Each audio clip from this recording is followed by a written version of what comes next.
ध्यान दिया जाए। हम लोग एंजाइम के बारे में पिछले क्लास में पढ़े थे ना? नहीं, अब इसमें दिया है मैकेनिज्म ऑफ एंजाइम कैटालाइसिस। समझा जाए इसको। एंजाइम जो है वो कैसे काम करते हैं उसके बारे में हम लोग को बताया गया है। मैकेनिज्म का मतलब होता है क्या कि एंजाइम कैसे वर्क करते हैं, नहीं कैसे काम करते हैं उसके बारे में पढ़ाया गया है। देखा जाए तो अगर हम लोग ध्यान देंगे तो यहाँ पे क्या हम लोग को बताया जा रहा है, बता रहा है कि every enzyme have some specific region which is called as active sites on their surface. यानी एंजाइम जो हैं वो एक ऐसे सबस्टांस हैं जिनके सरफेस पर एक्टिव साइट प्रेजेंट रहता है। क्या प्रेजेंट रहता है? एक्टिव साइट प्रेजेंट रहता है, ध्यान रखना है, ठीक है।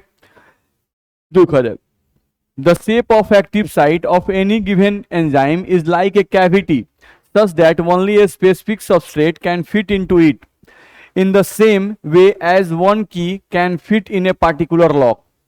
ये बोल रहा है कि वो जो एक्टिव साइट होता है एंजाइम के सरफेस पर, वो जो एक्टिव साइट हम लोग का बना होता है वो एक्टिव साइट एक कैविटी की तरह होता है।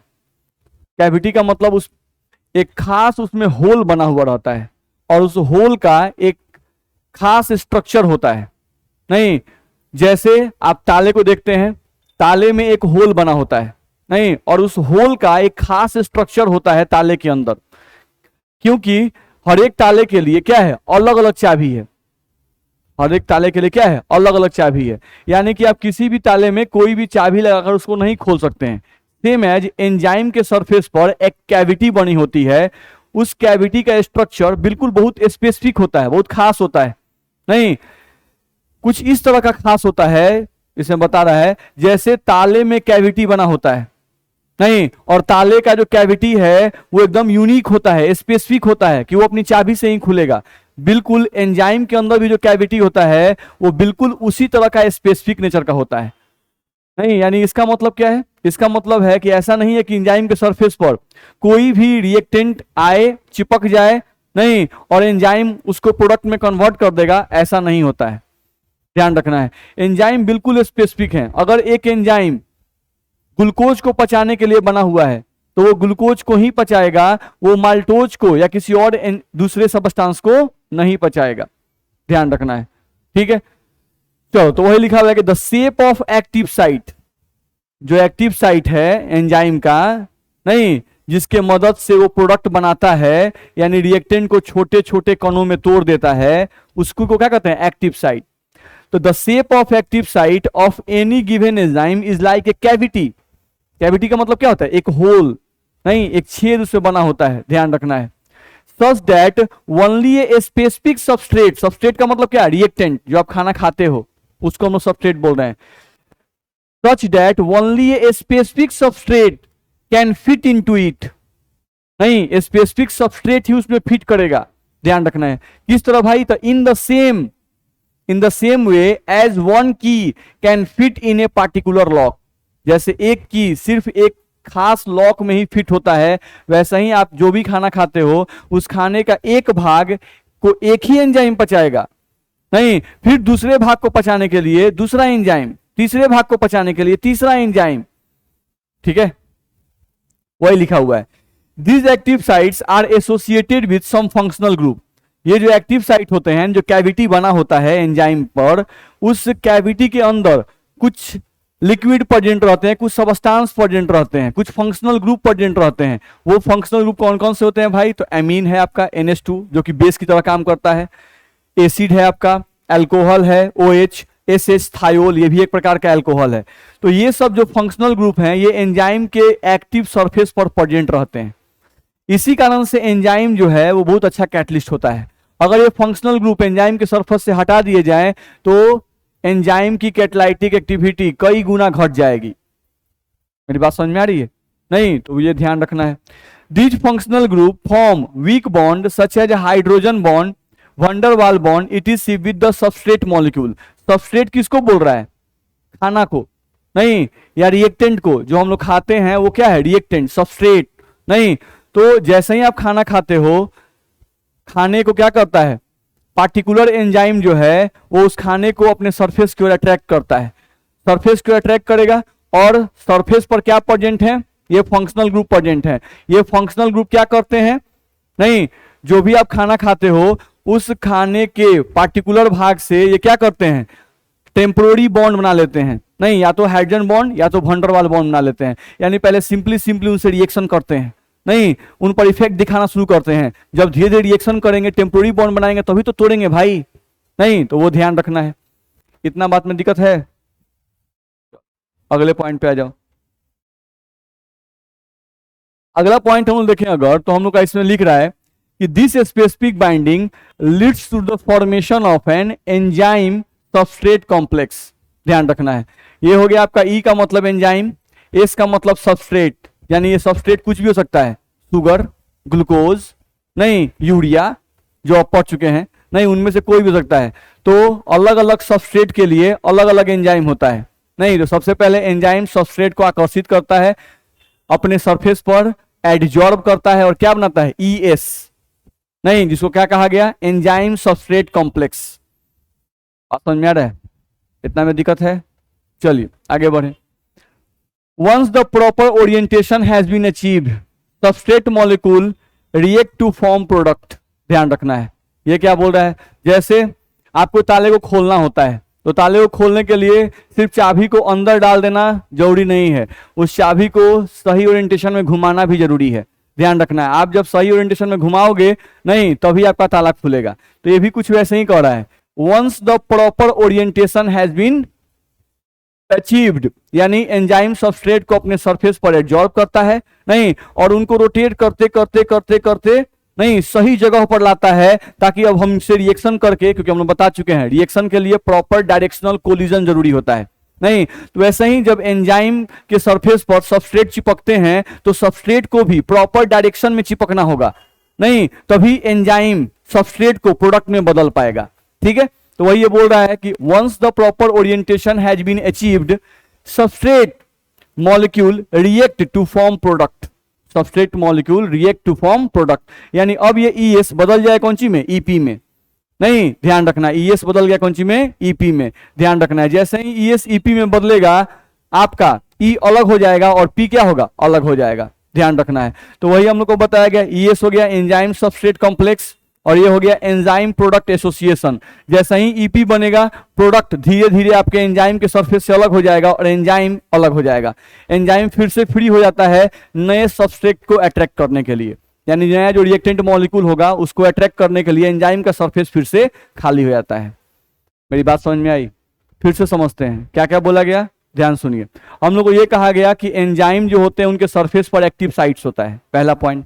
सेकेंड पॉइंट कहा गया कि एंजाइम के सरफेस पर जो एक्टिव साइट होते हैं वो एक कैविटी की तरह होते हैं, यानी लगता है कि एक होल बना हुआ है। ये देखते हो, हम बोलते हैं कि दांत में कैविटी हो गया है, नहीं सेम है, इसमें भी एक कैविटी अंदर बनी होती है। इस कैविटी का जो शेप है ये बड़ा पार्टिकुलर होता है, बड़ा स्पेसिफिक होता है। नहीं अलग अलग एंजाइम के सरफेस पर अलग अलग शेप का कैविटी होता है, इसीलिए अलग अलग एंजाइम अलग अलग रिएक्टेंट्स को अपने सरफेस पर या उस कैविटी में एब्जॉर्ब करते हैं। ठीक है, फिर कहा गया कि एंजाइम के सरफेस पर जो एक्टिव साइट होते हैं, जो कैविटी होती है, उसमें कुछ फंक्शनल ग्रुप रहते हैं। वो फंक्शनल ग्रुप कौन रहते हैं, तो base NH2, acid COH, alcohol OH और कौन SH, बताएगा ना। ये क्या करते हैं, तो ये जो आप रिएक्टेंट मॉलिक्यूल एंजाइम के पास जाते हैं, नहीं उनके साथ टेम्पोररी बॉन्ड बना लेते हैं। ठीक है, और टेम्पोररी बॉन्ड बनाकर क्या चीज कर लेते हैं, ES एंजाइम सबस्ट्रेट कॉम्प्लेक्स का फॉर्मेशन करते हैं।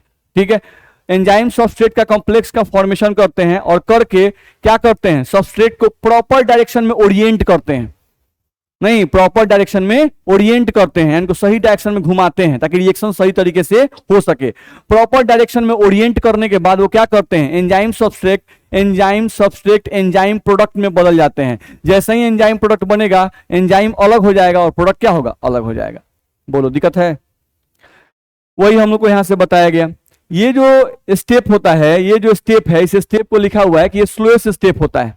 नहीं ये जो एंजाइम के कार्य करने का सबसे स्लोएस्ट स्टेप यही होता है, ध्यान रखना है। जब एंजाइम सबस्ट्रेट एंजाइम प्रोडक्ट का फॉर्मेशन करता है, नहीं ये स्टेप सबसे स्लो होता है, इसीलिए स्लोएस्ट स्टेप को क्या कहते हैं, RDS, रेट डिटरमाइनिंग स्टेप। तो कोई पूछता है कि एंजाइम के केस में, एंजाइम वाला जो रिएक्शन होता है उस केस में कौन सा स्टेप आरडीएस कहलाएगा। तो हम लोग क्या कहेंगे, जिस स्टेप में एंजाइम सबस्ट्रेट एंजाइम प्रोडक्ट में कन्वर्ट करता है वही स्टेप सबसे स्लो स्टेप होता है, उसे इसीलिए उसे क्या कहते हैं, रेट डिटरमाइनिंग स्टेप कहते हैं। ये समझ में आया। हमको पता है कि यानी इसी पर रिएक्शन का रेट डिपेंड करेगा। तो इनमें रिएक्टेंट कौन है, ये वाला, ये आपका रिएक्टेंट है। नहीं तो rate of reaction directly proportional to reactant हम लोग पढ़ते हैं। तो यहाँ रिएक्टेंट कौन है, ईएस। तो लिखा हुआ है आर यानी rate of reaction directly proportional to enzyme substrate complex. दिक्कत है? चलो अगले पॉइंट पे हैं। देखो ये जो फिगर बनाया कुछ इस तरह से है, ये लिखा हुआ है, ये एंजाइम कैटलिस्ट है जो ई लिखा हुआ है यहां पर। यहां पर जो हम लोग लिखे हुए हैं यहां पर ये वाला ई, ये क्या है,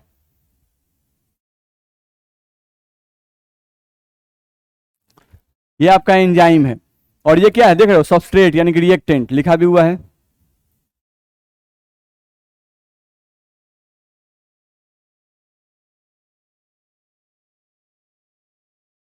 ये हो गया आपका रिएक्टेंट, ये हो गया एंजाइम। लिखा हुआ है कि एंजाइम जो है वो लाइक ए लॉक है, ये लॉक की तरह है, ताले की तरह। और ये क्या की तरह है, चाबी की तरह है, की तरह है। लिखा हुआ है क्या हो रहा है, इनको एडजॉर्ब कर रहा है। देख लो, तो एंजाइम सबस्ट्रेट कॉम्प्लेक्स बना। उसके बाद इसमें दिखाया गया कि एंजाइम प्रोडक्ट जो बन रहा है वो देख लो क्या किया, उनको सही डायरेक्शन में रोटेट करके वो क्या किया, इस सबस्ट्रेट को जैसे ही दो भाग में तोड़ देगा, नहीं या तीन भाग में तोड़े या दो भाग में तोड़े या चार भाग में तोड़े, जैसे ही उनको तोड़ देगा ये दोनों प्रोडक्ट क्या हो जाएंगे, फॉर्म कर जाएंगे, यानी एंजाइम प्रोडक्ट एसोसिएशन हो जाएगा। उसके बाद क्या किया, एंजाइम इनको फ्री कर देता है, एंजाइम अलग हो गया और ये दोनों जो टुकड़े थे वो टुकड़े क्या हो गए, अलग हो गए। बात समझ में आ रहा है? तो वही हम लोग को दिखाया गया। तो जस्ट ये वैसे ही काम करता है, इसके काम करने का तरीका है। लिखा हुआ है कि since the product molecule formed do not have affinity for enzyme surface, they leave the enzyme surface and making room for the fresh substrate molecules to bind to the active site।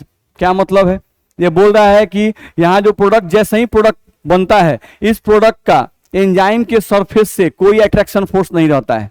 जैसे ही product आपका बनता है, नहीं product ऐसा बनता है कि उस प्रोडक्ट का एंजाइम के सरफेस से कोई अट्रैक्शन फोर्स नहीं रहता है, नहीं तो इसलिए प्रोडक्ट अलग हो जाता है और एंजाइम क्या होता है, अलग हो जाता है। और एंजाइम का सरफेस फिर से खाली हो जाता है नए सबस्ट्रेट को अट्रैक्ट करने के लिए। अब इस लाइन को पढ़िए, आपको समझ में आ जाएगा। वही चीज लिखा हुआ है जो अभी हम बोले यहाँ पर, नहीं since the product molecule formed do not have affinity for enzyme surface. इसका मतलब हुआ कि जो प्रोडक्ट बनता है उसका एंजाइम के सरफेस से कोई एफिनिटी नहीं होता है। एफिनिटी का मतलब कोई अट्रैक्शन नहीं होता है। दे लीव द एंजाइम सरफेस, ये एंजाइम के सरफेस को छोड़ देते हैं। And making room for fresh substrate, नहीं और दूसरे सबस्ट्रेट के लिए खाली जगह बना देते हैं, यानी एंजाइम का सरफेस फिर से खाली रहता है। नहीं making room for the fresh substrate molecules to bind to the active sites. दिक्कत है? देख लीजिए, किसी को दिक्कत तो बोलते रहिएगा। आगे बढ़े, चलिए आगे बढ़ा जाए। आगे क्या लिख रहा है, यहां से बताया गया है difference between enzyme and normal catalyst. Enzyme और नॉर्मल कैटलिस्ट में क्या डिफरेंस है, उस डिफरेंस को पढ़ाया गया है। तो समझ लीजिए, enzymes generally have complex structure. बताया गया है कि एंजाइम का जो स्ट्रक्चर होता है कैसा होता है, कॉम्प्लेक्स स्ट्रक्चर होता है। कैटलिस्ट के लिए क्या लिखा है, दे आर सिंपल आयंस और molecules with low molecular masses. नहीं जो कैटायंस होते हैं, सॉरी कैटायंस बोल रहे हैं, जो कैटलिस्ट होते हैं नॉर्मल कैटलिस्ट, वो क्या होते हैं, सिंपल आयंस, सिंपल एटम्स, नहीं या सिंपल मॉलिक्यूल्स होते हैं। देखते हैं हम लोग कहीं कहीं कॉपर का यूज करते हैं, कहीं निकल का यूज करते हैं कैटलिस्ट के रूप में, कहीं आयरन का यूज करते हैं, कहीं मोलिब्डेनम का यूज करते हैं। तो इन लोगों का स्ट्रक्चर कॉम्प्लेक्स नहीं होता है, वो सिंपल होते हैं। नहीं जबकि एंजाइम का स्ट्रक्चर क्या होता है, कॉम्प्लेक्स होता है, ये मैक्रो मॉलिक्यूल्स होते हैं। Enzymes are produced by living beings. नहीं एंजाइम्स को लिविंग बींग प्रोड्यूस करते हैं, ध्यान रखना है। Not produce by living beings, ये लिविंग बींग्स के द्वारा प्रोड्यूस नहीं किए जाते हैं, ध्यान रखना है। हाईली स्पेसिफिक इन एक्शन, सही है भाई। नहीं इतना लिखा गया है एकदम स्पष्ट, एक एंजाइम सिर्फ एक ही बॉडी में केमिकल रिएक्शन कराता है। समझ रहे हैं, एक एंजाइम बॉडी में सिर्फ एक केमिकल रिएक्शन कराता है, उसके अलावा वो कोई केमिकल रिएक्शन नहीं कराएगा। लेकिन ऐसा नॉर्मल कैटलिस्ट में नहीं होता है। नॉर्मल कैटलिस्ट भी स्पेसिफिक नेचर के होते हैं, नहीं, लेकिन ऐसा नहीं है कि एक कैटलिस्ट एक ही रिएक्शन को करवाएगा, ऐसा कोई जरूरी नहीं है। वो दूसरे रिएक्शन में भी यूज किया जा सकता है, एका दुका में, ध्यान रखना है। लेकिन एंजाइम ओनली वन रिएक्शन को हमारे बॉडी के अंदर करवाता है, ध्यान रखना है भाई। तो वही लिख रहा है, highly specific in action, they are not so specific in nature. ये बहुत ज्यादा स्पेसिफिक नहीं होते हैं एंजाइम की तरह, ध्यान रखना है। लिख रहा है their efficiency is very high, सही बात है भाई। नहीं, एंजाइम जो है वो रिएक्शन के रेट को कितना गुना बढ़ाता है, 10 का पावर 8 से 10 का पावर 20। उसके रिएक्शन बढ़ाने का स्पीड बहुत ज्यादा होता है। नहीं, जबकि ये जो होते हैं देयर एफिशिएंसी यहां पर होगा,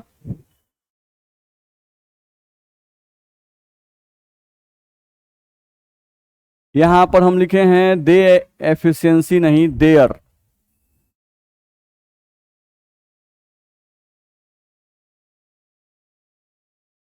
ध्यान रखना है। तो their efficiency is generally not so high. जो नॉर्मल कैटलिस्ट होते हैं वो रिएक्शन के रेट को 100 गुना बढ़ा देंगे, 200 गुना बढ़ा देंगे, 500 गुना बढ़ा देंगे।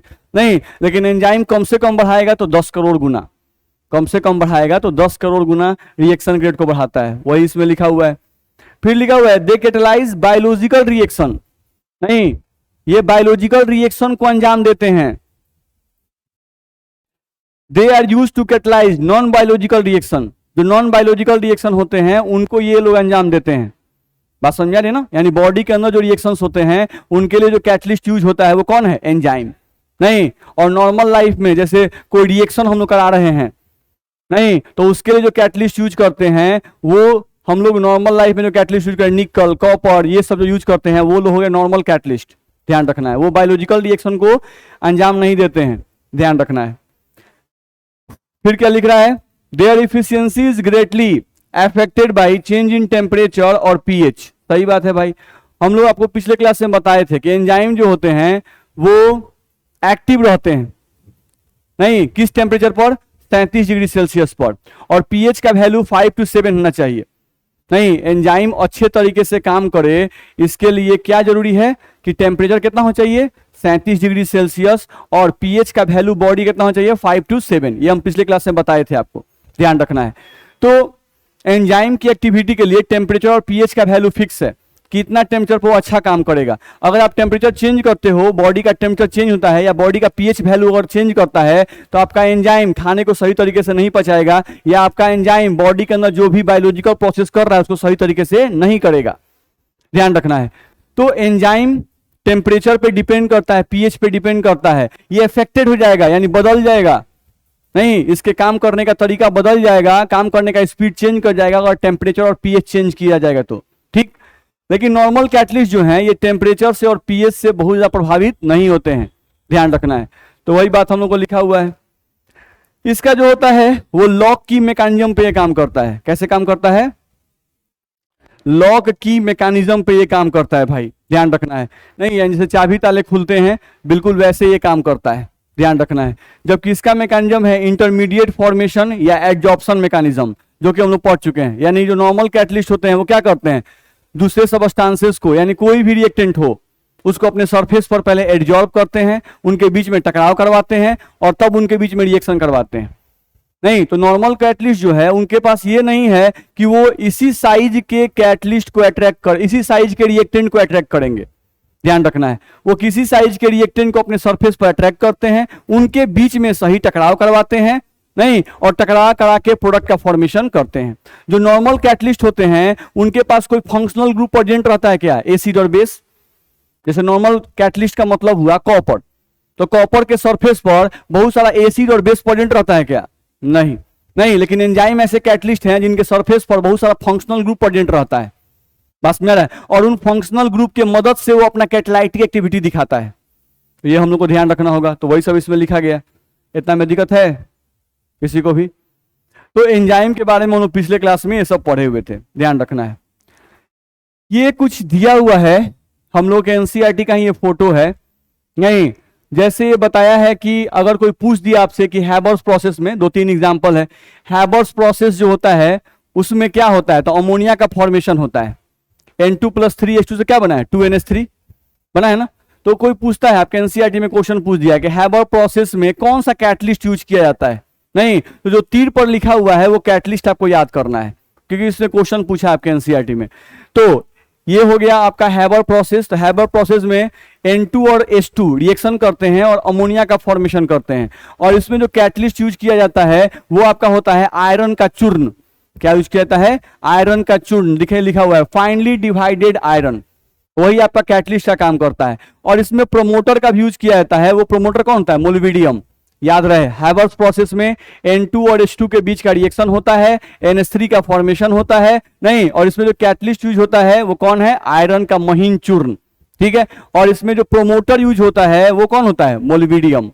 दिक्कत है? ठीक, सेम एज आप देखिएगा तो ऑस्टवाल्ड प्रोसेस जो है for the manufacture of nitric acid, नहीं, ऑस्टवाल्ड प्रोसेस एक है, ऑस्टवाल्ड साइंटिस्ट ने ही ये बताया था इसलिए उन्हीं के नाम पर ही आ गया, Ostwald process for the formation of nitric acid. तो नाइट्रिक एसिड बनाने के लिए जो ऑस्टवाल्ड का प्रोसेस आता है इसमें कौन सा कैटलिस्ट यूज होता है वो ध्यान रखना होगा। नहीं, तो इसमें लिखा है प्लेटिनाइज्ड एस्बेस्टस, ध्यान रखना है, प्लेटिनाइज्ड एस्बेस्टस। एस्बेस्टस का नाम सुने हैं आप लोग? एस्बेस्टस, करकट का नाम सुने हैं? उसी टाइप का है।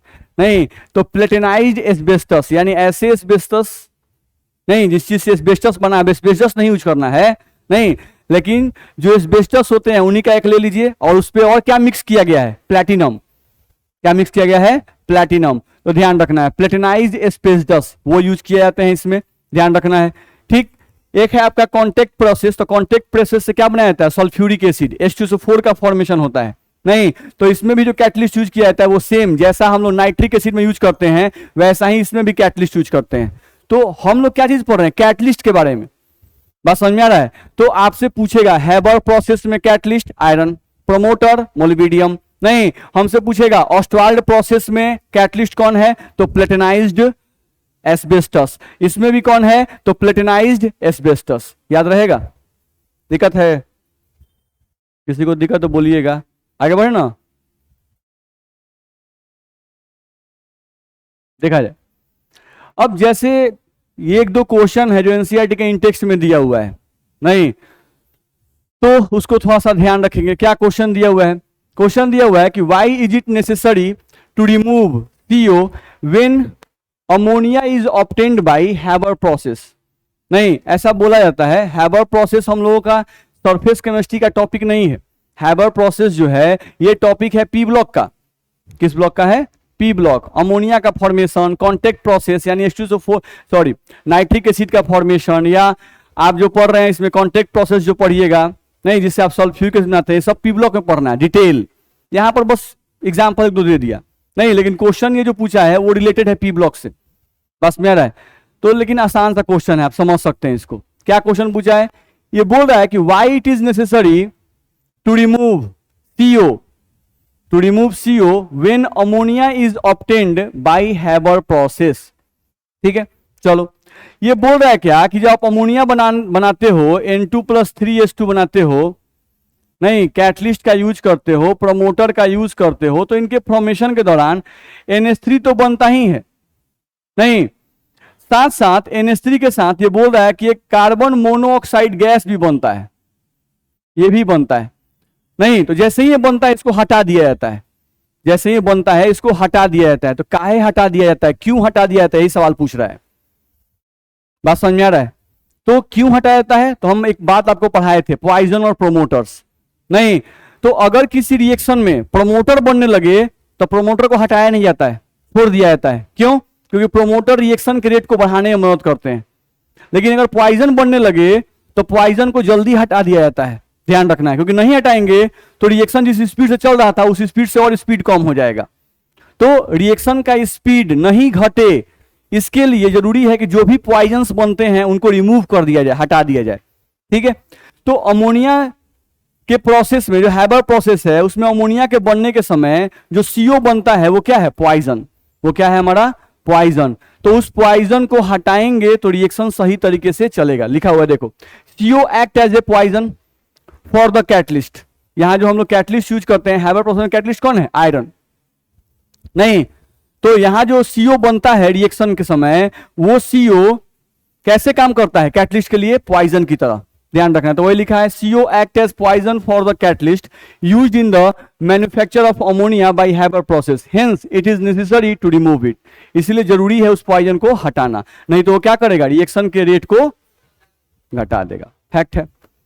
चलो फिर क्या लिखा है, why is ester hydrolysis slow in the beginning and becomes faster after some time. समझो तो यहां पर क्या लिखा हुआ है, ईस्टर, ये क्या लिखा हुआ है, हाइड्रोलाइसिस। नहीं तो मान लो कोई तुम ईस्टर लेते हो, यहां हम ले लिए। अब सोचो ये भी क्वेश्चन ऑर्गेनिक केमिस्ट्री का है, लेकिन सरफेस केमिस्ट्री में दिया हुआ है एनसीईआरटी में। नहीं तो देखो कैसे बनाते हैं इसको। ये एक ईस्टर है हमारा, नहीं ये हमारा क्या है, एक ईस्टर है। अब ईस्टर का जब वाटर से रिएक्शन करते हैं, ईस्टर का जब रिएक्शन हम लोग वाटर से करते हैं, नहीं तो ऐसा नहीं है कि आप एक ईस्टर लिए होंगे, बर्तन में बहुत सारा ईस्टर डाल दिए, बहुत सारा वाटर आप डाल दिए, नहीं, अब ईस्टर और वाटर के बीच में रिएक्शन होता है, ध्यान रखना है। तो वाटर जो होता है H2O, ये टूटता है ऐसे H प्लस OH माइनस, आपका वाटर टूटता है H प्लस और OH माइनस में। ईस्टर में होता क्या है, अच्छा देखो तो इस पर माइनस चार्ज है, अच्छा यहां देखो कार्बन पर यहां क्या चार्ज है, कार्बन जो है वो किससे जुड़ा है, ऑक्सीजन से, तो कार्बन है लेस इलेक्ट्रोनिगेटिव, ऑक्सीजन क्या है, मोर इलेक्ट्रोनिगेटिव, तो इस पर क्या आएगा, पॉजिटिव चार्ज आएगा, इस पर क्या आएगा, निगेटिव चार्ज। नहीं तो इस पर पॉजिटिव चार्ज है तो ये OH माइनस किस पे अटैक करेगा, पॉजिटिव चार्ज पर करेगा। यहां पर इस पर माइनस चार्ज है, इस कार्बन पे प्लस चार्ज है, तो ये माइनस प्लस पे अटैक करेगा। जैसे ही अटैक करेगा तो कार्बन तो 4 बॉन्ड बना चुका है, 1 2 3 4, जब ये अटैक करेगा 5वां बॉन्ड बनाना चाहेगा तो कार्बन को कोई ना कोई बॉन्ड तोड़ना पड़ेगा, तो कार्बन अपना एक बॉन्ड तोड़ देता है, इस बॉन्ड को तोड़ दिया। नहीं तो जैसे ही ये वाला इलेक्ट्रॉन इसके ऊपर आएगा, इस पर आ जाएगा माइनस चार्ज, और ये कार्बन से कौन जुड़ गया, OH, तो आपका प्रोडक्ट ऐसा कुछ बनेगा, देखो CH3 C double bond O OH, देख लो CH3 C double bond O, इस C से कौन जुड़ गया, OH बना, दिक्कत है। प्लस अब क्या बनेगा, ध्यान से देखो C2H5 IO पर इसका इलेक्ट्रॉन जब इसके ऊपर आएगा, इस पर क्या आएगा, माइनस चार्ज, तो C2H5O माइनस, और इस O माइनस से कौन जुड़ेगा, H प्लस, नहीं तो एक प्रोडक्ट बनेगा C2H5OH, C2H5OH, एक प्रोडक्ट ये बनेगा आपका। तो यहां पर आपका क्या बना, एक बना एसिड और एक क्या बना, अल्कोहल। अब यहां जो एसिड आपका बना, ये एसिड इस रिएक्शन के लिए कैटलिस्ट की तरह काम करने लगता है। अब ध्यान से इस रिएक्शन को देखो, हम लोग क्या बोले, ईस्टर ले लिए एक बर्तन में बहुत सारा, और वाटर ले लिए, एक बर्तन लिए जिसमें हम लोग ईस्टर ले लिए और क्या ले लिए, वाटर ले लिए। अब हो क्या रहा है, ईस्टर और वाटर के बीच में रिएक्शन शुरू हो गया, ईस्टर और वाटर के बीच में रिएक्शन शुरू हो गया। शुरू में कोई कैटलिस्ट है, कोई कैटलिस्ट नहीं है, नहीं। अब ईस्टर और वाटर में रिएक्शन हुआ और क्या बना, एसिड और अल्कोहल, एसिड और अल्कोहल आपका बन गया, ध्यान रखना है। अब एसिड और अल्कोहल जो आपका बना, इसमें जो ये एसिड बना, ये एसिड कैसे काम करने लगा, कैटलिस्ट की तरह। तो अगली बार जो अगला जब रिएक्शन होगा ईस्टर और वाटर के बीच में, नहीं तो अब तो ये कैटलिस्ट के प्रेजेंस में रिएक्शन होगा। जब कैटलिस्ट के प्रेजेंस में होगा तो रिएक्शन का रेट पहले के रिस्पेक्ट में फास्ट होगा कि स्लो होगा, फास्ट होगा, नहीं क्योंकि पहले आप सिर्फ ईस्टर और पानी रखे थे, तो ईस्टर और पानी रखे थे, नहीं तो आपका जो प्रोडक्ट बन रहा था ईस्टर और पानी से जो आपका प्रोडक्ट बन रहा था, तो उस समय रिएक्शन का रेट स्लो था क्योंकि उस समय कोई कैटलिस्ट नहीं था। लेकिन जैसे ही आपका रिएक्शन हुआ, एसिड बनना शुरू हो गया, और वो एसिड उस रिएक्शन के लिए कैटलिस्ट का काम करने लगा। यानी अब जो ईस्टर और पानी के बीच में रिएक्शन होगा, नहीं उसमें कैटलिस्ट का काम वो एसिड करने लगेगा। तो अब ईस्टर और पानी के बीच का रिएक्शन पहले वाले रिएक्शन के रिस्पेक्ट में क्या होगा, फास्टर होगा। मेरी बात समझ में आ रही है, नहीं तो हम लोग को ध्यान रखना होगा। तो वही लिख रहा है, इसमें पढ़ सकते हो आप, the acid produced in the reaction, the acid produced in the reaction act as catalyst.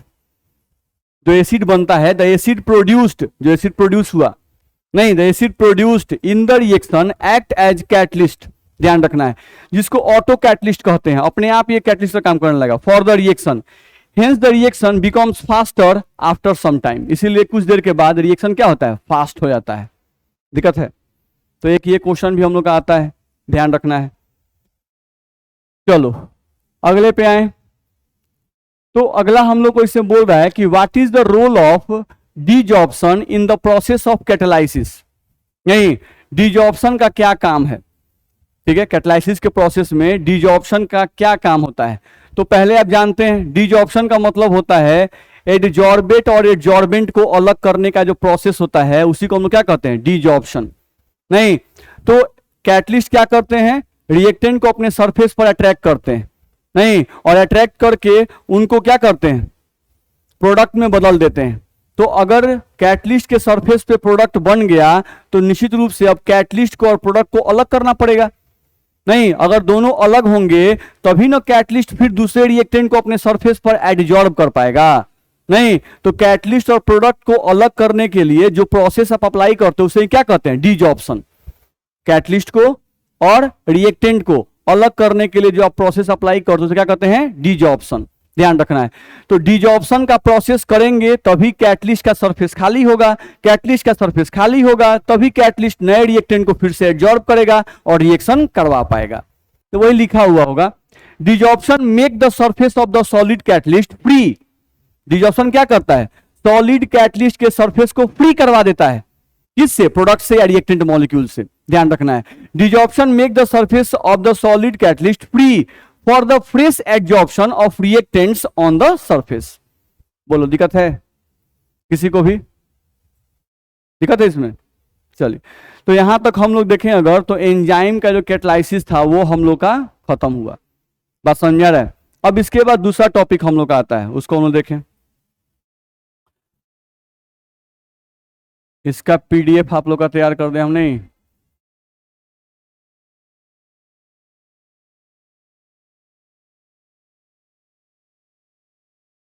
दूसरे पॉइंट पे आ जाएगा।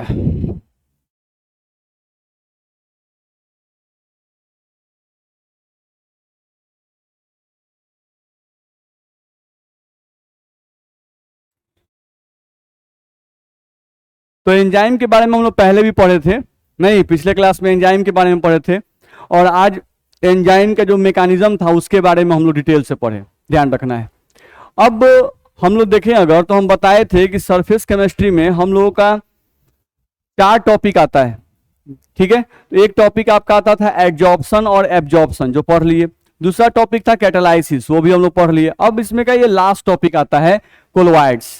नहीं, इसी में इमल्सन भी आता है, इमल्सन भी कोलोइड्स का ही एक टाइप है। नहीं, तो ये हम लोग का लास्ट टॉपिक होता है कोलोइड्स, वही हम लोग को देखना है। चलो, तो यहां पर देखें अगर तो बात कर रहे हैं सबस्टांस की। नहीं, तो थॉमस ग्राहम जो थे उन्होंने सबस्टांस को 2 भागों में बांट दिया। थॉमस ग्राहम साहब जो थे उन्होंने सबस्टांस को 2 भागों में बांट दिया। कुछ सबस्टांस को उन्होंने कहा क्रिस्टलॉइड और कुछ सबस्टांस को उन्होंने कहा कोलोइड, ठीक है। अब किस सबस्टांस को क्रिस्टलॉइड कहा और किस सबस्टांस को कोलोइड कहा समझते हैं।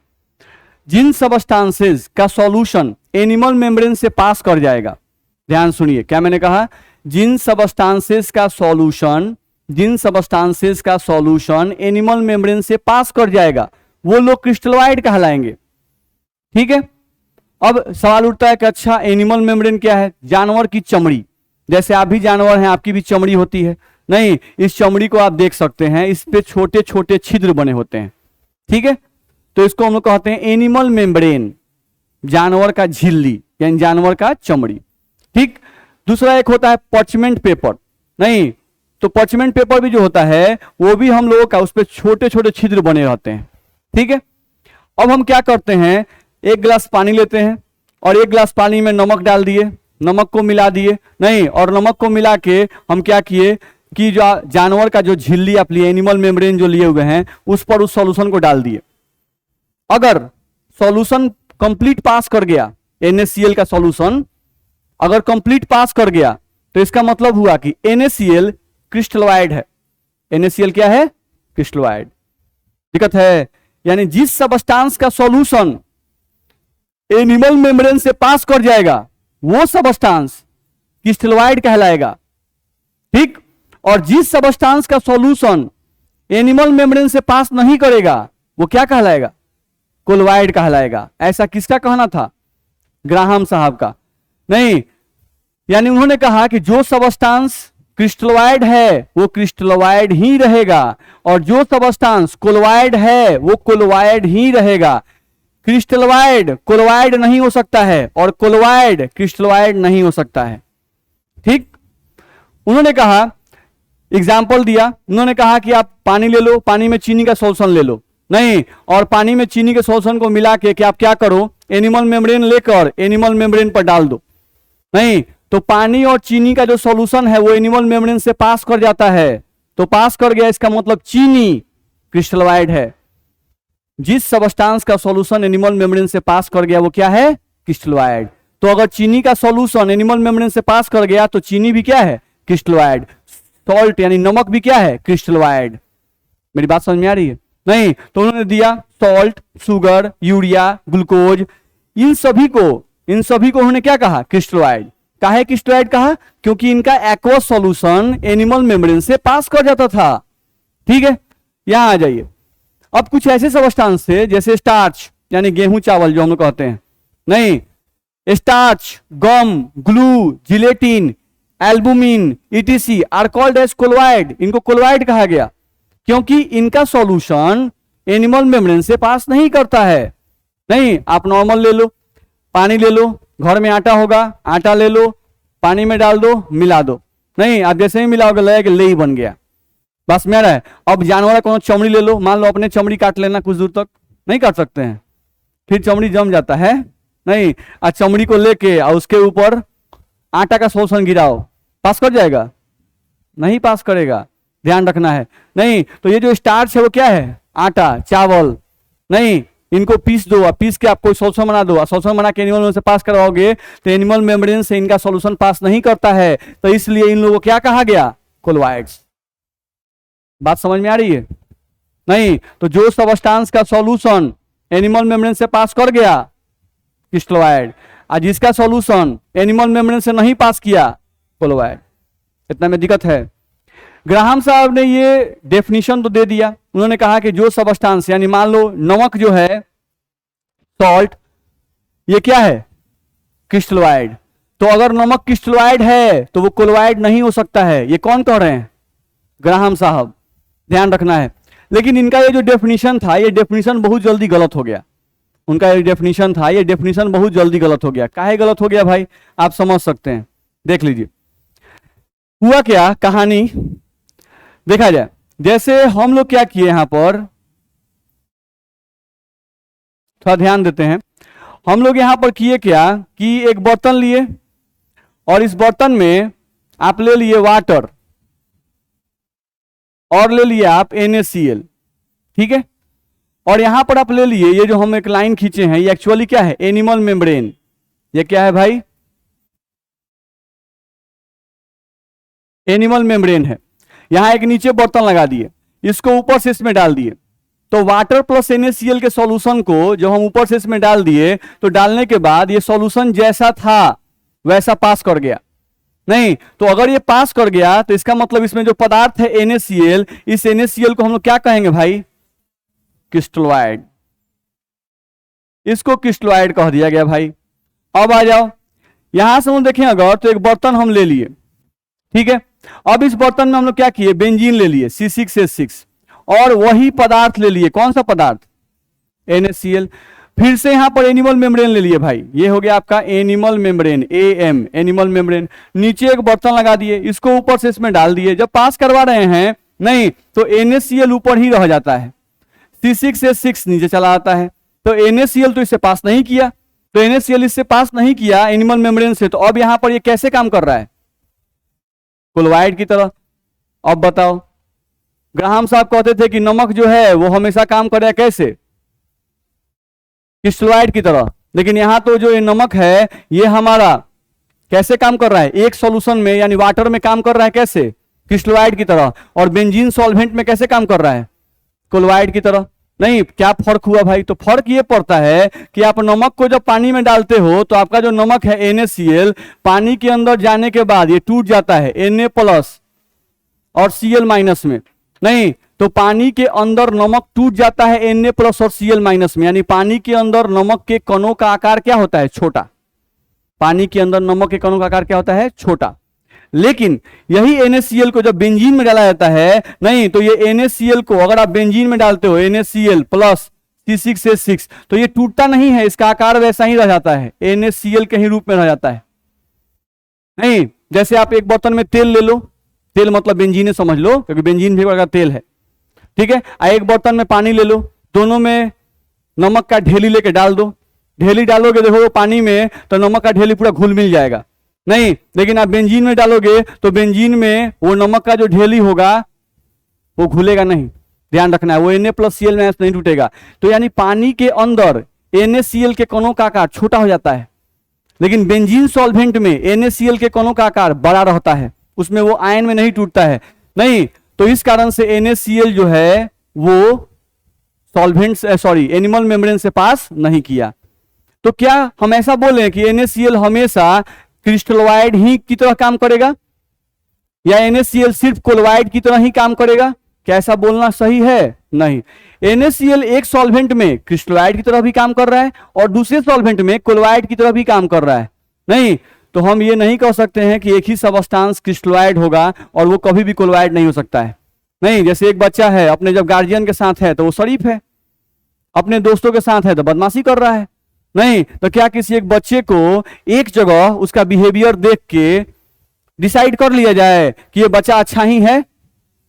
एक जगह बिहेवियर देखकर किसी भी बच्चे का बिहेवियर डिसाइड नहीं किया जा सकता है, ध्यान रखना है। वैसे ही एक सबस्टांस कभी कहीं और है और कभी कहीं और है, तो अलग अलग जगह पर उसका बिहेवियर क्या होगा? अलग अलग होगा। यानी एक ही सबस्टांस क्रिस्टलोइड भी हो सकता है, कोलोइड भी हो सकता है। ये डिपेंड करता है कि वो सबस्टांस कैसे सॉल्वेंट में प्रेजेंट है, ये डिपेंड करता है कि वो सबस्टांस कैसे सॉल्वेंट में प्रेजेंट है और उस सॉल्वेंट में उसका साइज क्या है, उस सॉल्वेंट में उसका साइज क्या है। बस मेरा, अगर सॉल्वेंट के अंदर उसका साइज छोटा हो गया तो वो क्रिस्टलोइड, अगर किसी सॉल्वेंट में उसका साइज बड़ा ही रह गया तो वो कोलोइड। दिक्कत है? नहीं, तो किसी भी सबस्टांस को क्रिस्टलोइड या कोलोइड कहना गलत है। एक ही सबस्टांस क्रिस्टलोइड भी हो सकता है, वही कोलोइड भी हो सकता है। दिक्कत है? नहीं, तो वही बात हम लोग को यहां से लिखा हुआ है, आप देख सकते हो, जो बात हम समझाए वही सब यहां लिखा हुआ है, देख सकते हैं। इसमें किसी को दिक्कत है? चलिए, अभी टाइम है ना? नहीं सर, ठीक है, चलिए आज के क्लास में इतना ही पढ़ते हैं।